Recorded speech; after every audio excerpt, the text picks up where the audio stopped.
Let's talk about a much more happy topic. Well, not if you've been playing the Chargers the last couple of weeks, but if you're a Chargers fan, it's a pretty happy topic because Justin Herbert was going through high ankle sprain that he was playing through the early parts of the season. He looks good to go now. Over the last 2 weeks, not a quarterback rating better than him. He's had back-to-back elite passing performances. He's got 9 big-time throws over the last 2 weeks and 0 turnover-worthy plays, 5 big-time throws in this past game against Seth, your New Orleans Saints. What did you think about Justin Herbert here and how he has been playing over the last 2 weeks? Well, I don't see a difference between the way Justin Herbert's been playing the last 2 weeks and the first 6 weeks. I think he's always been a top 5 quarterback. He continues to be a top 5 quarterback.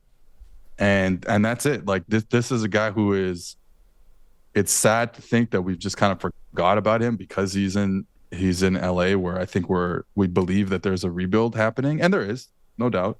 They've certainly played better than I think a lot of people have thought, especially on defense, though arguably haven't really played in the top offenses yet. Besides the Chiefs. So, yeah, I'm like, it's exciting to watch him play. He's everything. He's everything you want in a quarterback. His timing, his accuracy, his decision-making, like what else is there to say? It's perfect. They hit on Joe Alt. Love to see that. Slater's still amazing. Their interior is not good, but at least they have the 2 tackles now. They hit on Ladd McConkey in the second round. Yep. You still want a wide receiver 1, that's for sure. I do like McConkey, and I think there's some teams that picked receivers before Ladd McConkey who probably would like him right now. But doing this with no interior offensive line, with no true wide receiver 1, with no running game. This is a team that A, runs the ball a lot on first down, and B, basically goes backwards when they run the ball on first down. So you're in these long yarded situations a lot, and he just keeps bailing them out. Tremendous quarterback, top 5 in the league. And that's it. Like, I don't even know what else to say. He makes sick throws every damn game.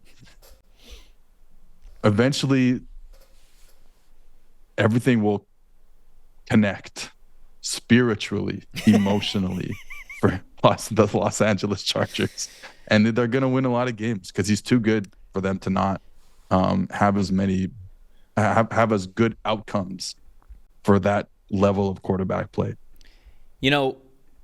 When the Chargers hired Jim Harbaugh, people were like, okay, what's your prediction, realistic prediction for the Chargers this year?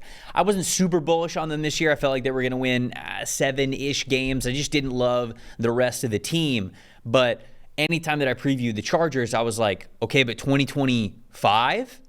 Like, I think this is a legitimate team too. When we talk about if the Chiefs take a little bit of a step back after they go for the three-peat here, who's the team that's actually going to come up and take the top of that division? To me, it was the Chargers. To me, the Chargers were the ones who had the winning window lined up to really become a force and potentially a division winner there, even with Patrick Mahomes and Andy Reid and the Kansas City Chiefs. I didn't think that would be 2024, but I thought it'd be 2025, and I think you're seeing signs of that certainly with how the defense is playing, how the offensive line is now playing with Joe Alt and Rashawn Slater in there, but also just because they have Justin Herbert. And Seth, something that I liked a lot about this game when I rewatched it, Herbert had 5 big-time throws in this game.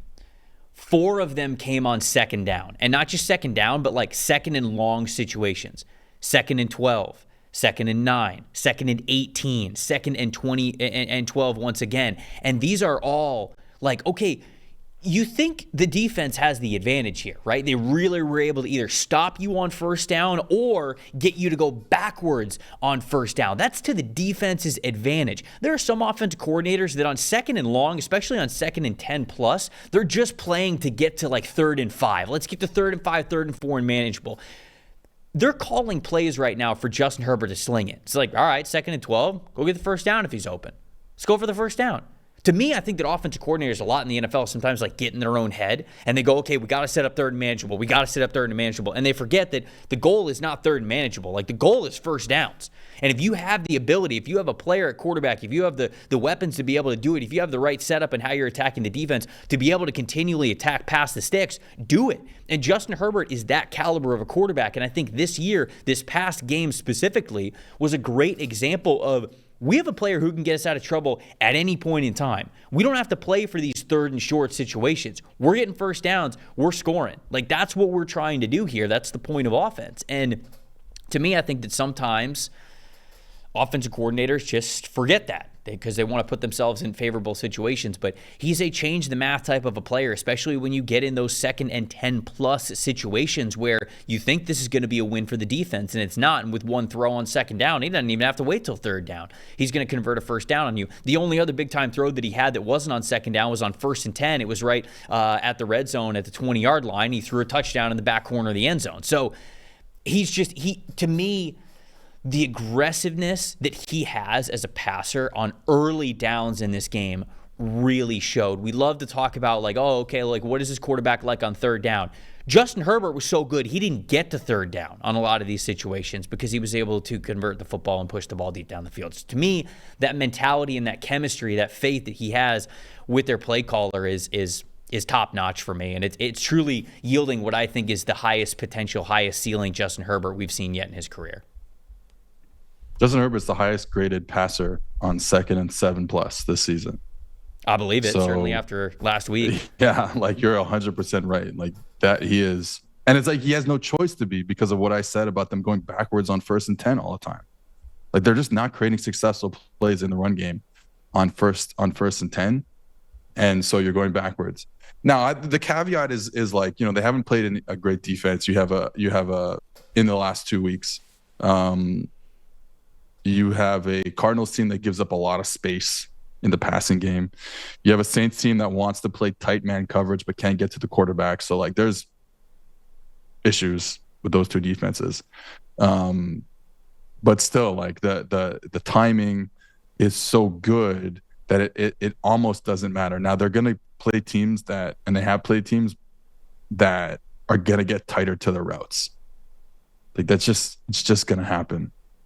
And they don't yet have a receiver.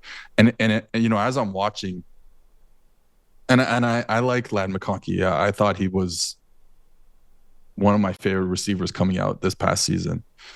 But you look at it and you realize what the difference is between a wide receiver one, the elite tier, and almost basically everyone else. Because you look at a Josh Palmer, you're like, man, I like Josh Palmer.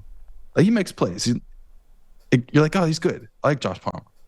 But the difference between a Josh Palmer, even if you say Josh Palmer's in like the tier 2, he's probably not. But even if you say he's in the tier 2 of receivers, which I think there's a lot of receivers in the tier 2 and 3. There's not a lot in the tier 1. Mm-hmm. So even if you say that,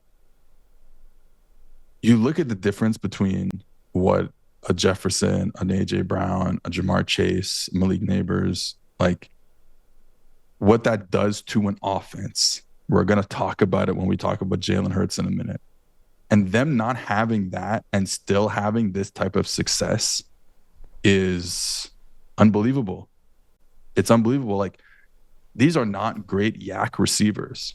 We've seen some plays. Obviously, we saw the big play to Ladd McConkey, but these are not generally good yak receivers, even at the running back position. But Herbert throws the ball so accurately and in stride that they're able to get yards after catch. Like they're top half of the league in yards after catch per reception. Not like you can't tell me that's because of the receiver play. That's because of Justin Herbert putting the ball on the money all the time. Right. Because they should not be that high in yards after catch. And they are because of Justin Herbert. So it's like that second nature, second order things that that elite quarterbacks bring an offense. He's been fantastic. There's no doubt about it.